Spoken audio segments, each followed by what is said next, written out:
अमावस की रात गुजरे अभी 4 दिन भी नहीं हुए थे और इस अंधेरी रात में रोहित बस में शामोली तक का सफर कर रहा था। बस में उसके अलावा एक लड़की और 2 आदमी भी बैठे हुए थे। वो दोनों आदमी पीछे की सीट पर बैठे हुए उस अकेली लड़की को लगातार घूरे जा रहे थे, मानो कि अगर मौका मिले तो वो उसको कच्चा ही चबा जाएंगे। रोहित ये सारी चीजें देखता है और उसे ये सब देखकर बिल्कुल भी अच्छा नहीं लगता, लेकिन दूसरी तरफ उसे किसी भी तरह जल्दी से शामोली पहुंचना था। वैसे भी वो अपने समय से 1 घंटा लेट हो चुका था, तो वो किसी झमेले में नहीं पड़ना चाहता था। इसलिए रोहित उन लोगों पर ज्यादा ध्यान नहीं देता। वो ये सोचता है कि अगर उस लड़की को कुछ परेशानी हुई तो बस में कंडक्टर और ड्राइवर तो है ही, पर शायद उस लड़की को बस के ड्राइवर और कंडक्टर पर भी भरोसा नहीं था। वो उन दोनों आदमियों के घूरने से काफी असहज महसूस कर रही थी। उन दरिंदों की भीड़ में उसे रोहित कोई देवता जैसा दिख रहा था और वो उसके पास आ जाती है और उससे पूछती है, अगर आप बुरा ना माने तो मैं आपके पास बैठ जाऊं? यहाँ रोहित एक पल के लिए उस लड़की को देखता है और फिर कहता है, वैसे तो इस पूरी बस में बहुत सी जगह खाली है, लेकिन अगर आप यहाँ बैठना चाहती हैं तो मुझे कोई ऐतराज नहीं। लड़की रोहित के रूखे जवाब के बाद भी वहां बैठ जाती है। शायद उसे उन दोनों आदमियों के घूरने से ज्यादा रोहित का रूखा जवाब ही अच्छा लगता है। लड़की के बैठने के बाद भी रोहित उस पर ज्यादा ध्यान नहीं देता। वो बार बार अपनी घड़ी देखता रहता है और 1-2 बार कंडक्टर से पूछता भी है कि हम शामोली कब तक पहुंचेंगे। रोहित के बार बार पूछने पर कंडक्टर चिढ़ जाता है और कहता है, ओ भाई साहब, इतनी जल्दी थी तो हवाई जहाज से जाना था ना, बस में क्यों चढ़ गए? शामोली आ जाएगी अपने समय पर, शांति से बैठो। रोहित कंडक्टर के इस तरह के रवैये पर कोई जवाब नहीं देता और अपनी घड़ी को देखते हुए खिड़की के बाहर देखने लगता है। तभी लड़की उससे कहती है, लगता है आपको काफी देर हो रही है। रोहित उस लड़की के सवाल का कोई जवाब नहीं देता। लड़की भी चुपचाप अपनी सीट पर बैठी रहती है। बस अब पहाड़ी के उस जंगल वाले रास्ते से गुजर रही थी जहां दोनों तरफ बस पेड़ ही पेड़ थे और दूर दूर तक फैला हुआ सन्नाटा। दोनों एक नजर एक दूसरे को देखते हैं और फिर विपरीत दिशा में देखने लगते हैं।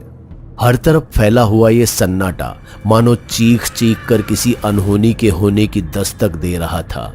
तभी लगभग 10 मिनट की ड्राइव के बाद कंडक्टर कहता है, लो भैया, आ गया आपका शामोली। कंडक्टर की बात सुनते ही रोहित बस से नीचे उतर जाता है।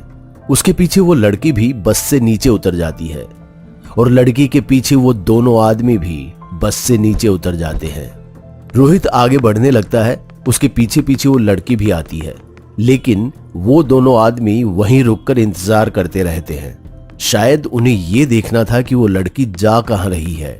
वो लड़की रोहित को रोकते हुए कहती है, सुनिए, क्या आप मेरी एक मदद करेंगे? जब तक मेरे घर वाले मुझे लेने नहीं आते तब तक क्या आप यहीं पर मेरे साथ रुकेंगे? वो क्या है ना कि मुझे उन आदमियों से कुछ अच्छी फीलिंग नहीं आ रही है। देखिए मैडम, मैं माफी चाहूंगा अब, क्योंकि मुझे पहले ही बहुत लेट हो चुका है। मैंने अपने दोस्तों से कहा था कि मैं जल्दी ही आ जाऊंगा, लेकिन मुझे काफी देर हो चुकी है। तो आई एम सॉरी। आप अपने घर वालों को जल्दी बुला लीजिए ना, अब मैं चलता हूँ। फिर न जाने रोहित के मन में क्या सोचता है और वो वहां रुक जाता है। लेकिन जब काफी देर के बाद भी कोई नहीं आता और वो दोनों आदमी भी कहीं निकल गए थे, तो फिर रोहित उस लड़की को बाय कहकर निकल जाता है। रोहित लगभग आधी रात में बिल्कुल अकेली सुनसान सड़क से बढ़ते हुए एक गली से होते हुए एक कॉलोनी में पहुंच जाता है। वहां कुछ देर चलने के बाद जब वो एक अपार्टमेंट में घुसने ही वाला था कि उससे पहले वो सोचता है कि क्यों ना पास की दुकान से अपने दोस्त के लिए कुछ लेता जाए। रोहित को मोहल्ले की वो दुकान पता थी जो पूरी रात खुली रहती है। वो वहां जाकर कुछ चॉकलेट्स और कोल्ड ड्रिंक्स लेने लगता है। वहां भी उसे काफी समय लग जाता है क्योंकि रोहित के पास कैश नहीं था और दुकानदार के डिजिटल पेमेंट में कुछ दिक्कत हो रही थी। तभी वहां उसे एक पुलिस की गाड़ी और एम्बुलेंस उसी ओर जाती दिखाई देती है जिस तरफ से रोहित आया था। रोहित बिल पे करने के बाद वापस से अपार्टमेंट की तरफ बढ़ता है। वो दरवाजे पर दस्तक देने ही वाला होता है कि उससे पहले दरवाजा खुल जाता है और उसके सामने वही लड़की होती है जो बस स्टॉप पर उसे मिली थी। अचानक उसे सामने देखकर रोहित कहता है, तुम यहाँ? हाँ, मेरा नाम तनीषा है। मैं रेवती की बड़ी बहन की दोस्त हूँ। तुम भी यहीं आ रहे थे? मुझे पहले पता ही नहीं था। हाँ, मुझे भी कहाँ पता था कि आपको यहाँ आना है, वरना मैं ही आपको अपने साथ ले आता। अच्छा, कोई बात नहीं, चलो अंदर आओ। रोहित कमरे के अंदर घुसने ही वाला था कि इससे पहले रेवती कहती है, अरे रोहित, क्या बोल रहे हो तुम? अंदर आ जाओ, ठंड लग जाएगी तुम्हें।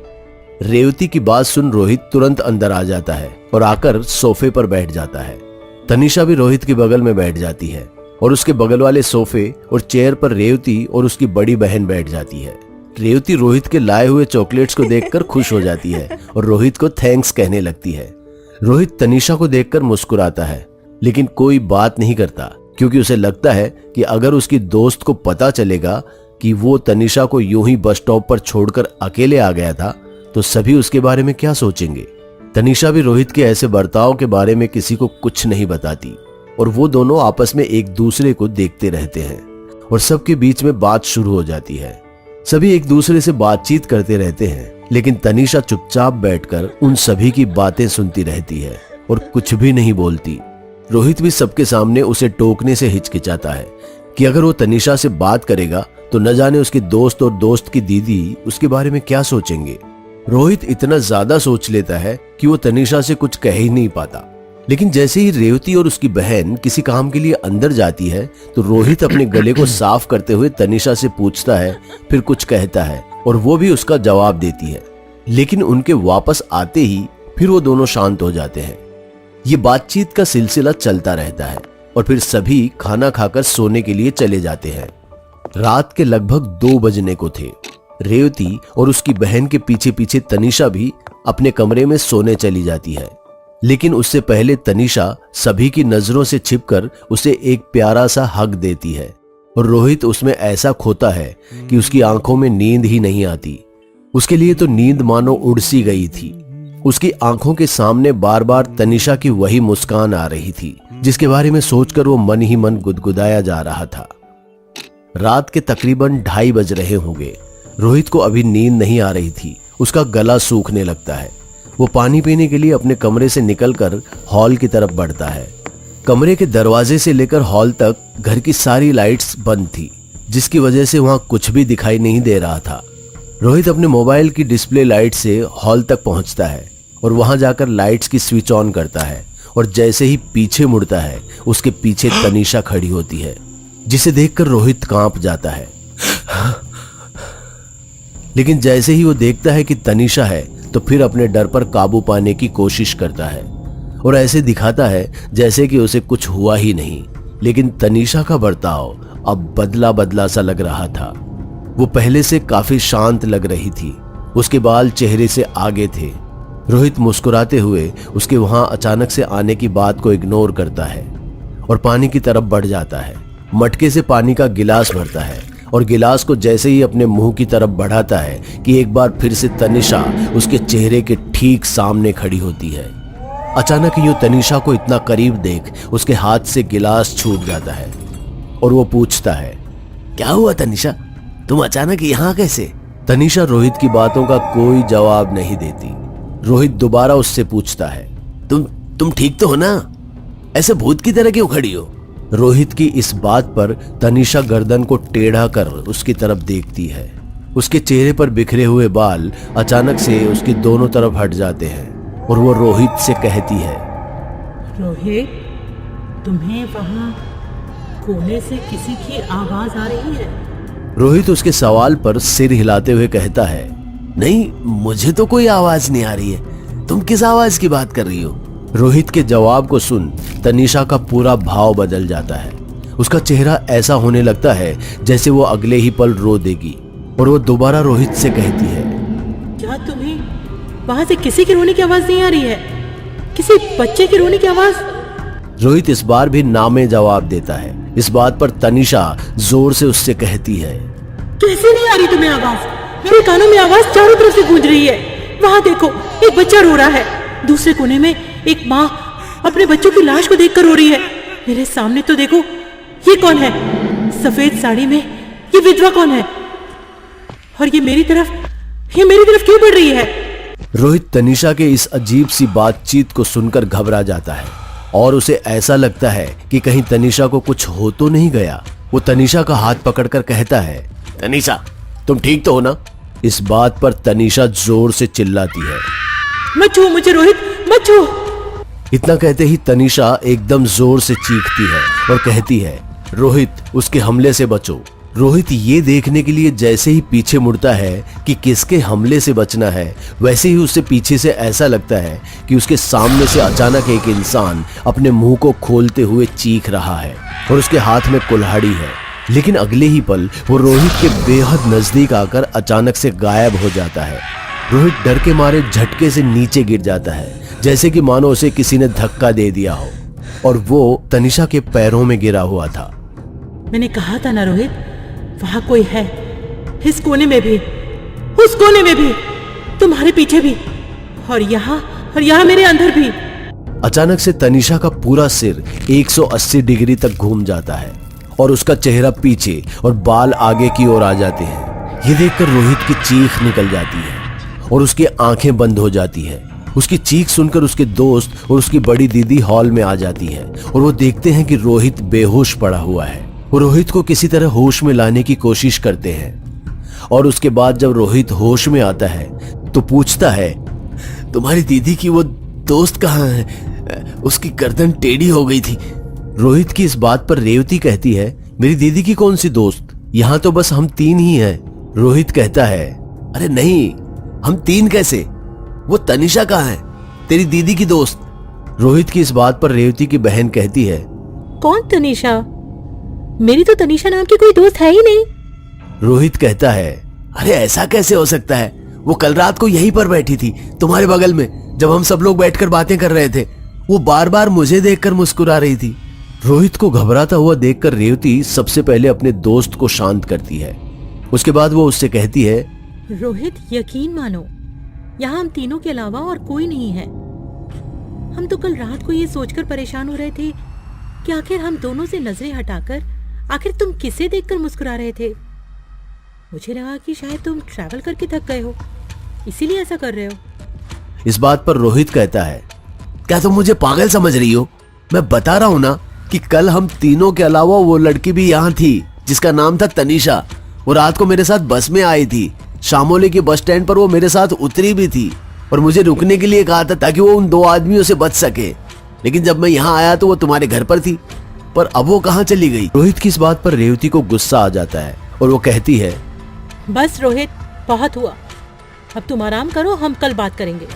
इतना कहकर वो दोनों कमरे के अंदर सोने चली जाती है। लेकिन रोहित की आंखों में नींद नहीं थी। बार बार उसके सामने बस में बैठी तनीषा नजर आ रही थी और दूसरी तरफ वो तनीषा जिसकी गर्दन अचानक से घूम गई थी। इसी उधेड़-बुन में सुबह हो जाती है और रोहित की आंखें खुलती है और वो वहां से निकल जाता है, जबकि वो पूरे हफ्ते वहां रुकने वाला था। लेकिन जो भी यहाँ इस फ्लैट में कल रात उसके साथ हुआ, उसके बाद वो सुबह ही उस फ्लैट से बिना किसी को बताए वहां से निकल जाता है और वापस जब वो बस स्टॉप पर पहुंचता है तो वहां काफी भीड़ लगी हुई थी।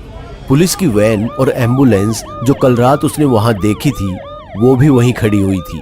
आगे बढ़कर रोहित ने जब देखा कि हो क्या रहा है तो उसकी आंखें फटी की फटी रह जाती है, क्योंकि वहां तनीषा की लाश पड़ी थी। और तो और कुछ लोग उसकी लाश के आसपास इन्वेस्टिगेशन कर रहे थे। वहां पहुंचने पर पता चलता है कि कल रात कोई उसके साथ हैवानियत कर वहीं पर मरता हुआ छोड़कर भाग गए। जब सामने से दूसरी गाड़ी आई तो उस गाड़ी वाले ने ही पुलिस को इन्फॉर्म किया। लेकिन जब तक पुलिस और एम्बुलेंस वहां पहुंचती, लड़की की जान जा चुकी थी। आईडी कार्ड पर उस लड़की का नाम तनीषा था। उसे वहां मरा हुआ देख रोहित फूट फूट कर रोने लगता है।